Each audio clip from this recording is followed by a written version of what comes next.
Hello guys, ഏവർക്കും പുതിയൊരു വീഡിയോയിലേക്ക് സ്വാഗതം. അപ്പോൾ ഇന്ന് നമ്മൾ തയ്യാറാക്കാൻ പോകുന്നത് ഒരു നാടൻ വിഭവമാണ് കേട്ടോ. എളുപ്പത്തിൽ തന്നെ തയ്യാറാക്കാം. അപ്പോൾ അതിനു വേണ്ടി നമുക്കൊരു 4-5 മുരിങ്ങക്കായാണ് നമുക്ക് ആവശ്യമായിട്ടുള്ളത്. അത് ചെറുതാക്കി തോല് കളഞ്ഞ് കട്ട് ചെയ്ത് വെച്ചിട്ടുണ്ട്. അത് നന്നായി കഴുകി വൃത്തിയാക്കിയതിന് ശേഷം ഒരു ചീനച്ചട്ടിയിൽ കുറച്ച് വെള്ളം ഒഴിച്ച് കുറച്ച് ഉപ്പും മഞ്ഞൾപ്പൊടിയും കൂടി ചേർത്ത് നന്നായി ഇളക്കി യോജിപ്പിക്കുക. ഇത് കുറച്ച് നേരം ഒന്ന് ആവിയിൽ വേവിക്കണം കേട്ടോ. കുക്കറിലൊക്കെ വേവിച്ചാൽ വെന്തുടഞ്ഞ് പോകും, അപ്പോൾ അതിൻ്റെ ടേസ്റ്റ് പോകും. അപ്പോൾ നമ്മൾ ആവിയിലാണ് വേവിക്കുന്നത്. അപ്പോൾ നമ്മൾ ആവിയിൽ കുറച്ച് നേരം അടച്ച് വേവിക്കാം. പിന്നെ ഇതിൻ്റെ മെയിൻ ഹൈലൈറ്റ് എന്ന് പറയുന്നത് ഇതിൻ്റെ അരപ്പാട്ടോ. അപ്പോൾ അതിന് വേണ്ടി നമ്മൾ ഒരു കപ്പ് തേങ്ങ, 4 ചുവന്നുള്ളി, പിന്നെ എരിവിനനുസരിച്ചിട്ട് പച്ചമുളക്, ഞാനൊരു 5 പച്ചമുളകാണ് ഇവിടെ എടുക്കുന്നത്.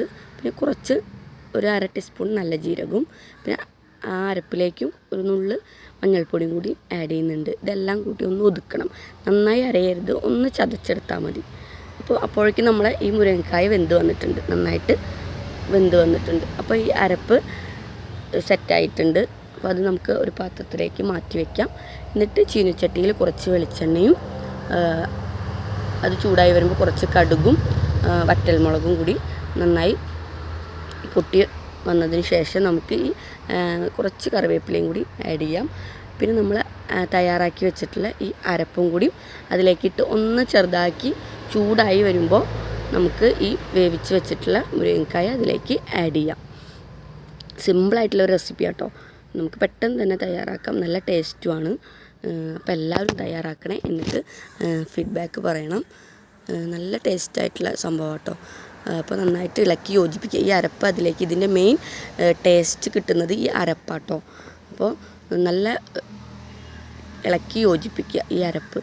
എന്നിട്ട് നമ്മൾ അതിലേക്ക് കുറച്ച് വെളിച്ചെണ്ണയും കൂടി ഒന്ന് തൂവി കൊടുക്കുക മുകളിൽ. എന്നിട്ട് കുറച്ച് നേരം അടച്ച് വെച്ചിട്ട് വേണം നമുക്ക് ഇത് ഉപയോഗിക്കാൻ. അപ്പോൾ നല്ല ടേസ്റ്റ് ആയിരിക്കും കേട്ടോ. അപ്പോൾ എല്ലാവരും ട്രൈ ചെയ്യണേ. എന്നിട്ട് ഇതിൻ്റെ കമൻറ്റും ലൈക്കും ചെയ്യണേ, സപ്പോർട്ട് ചെയ്യണം. അപ്പോൾ ആദ്യമായിട്ടാണ് ചാനൽ കാണുന്നവരെങ്കിൽ സബ്സ്ക്രൈബ് ചെയ്യണേ. ബായ്, വീണ്ടും ഒരു വീഡിയോയിൽ കാണാം.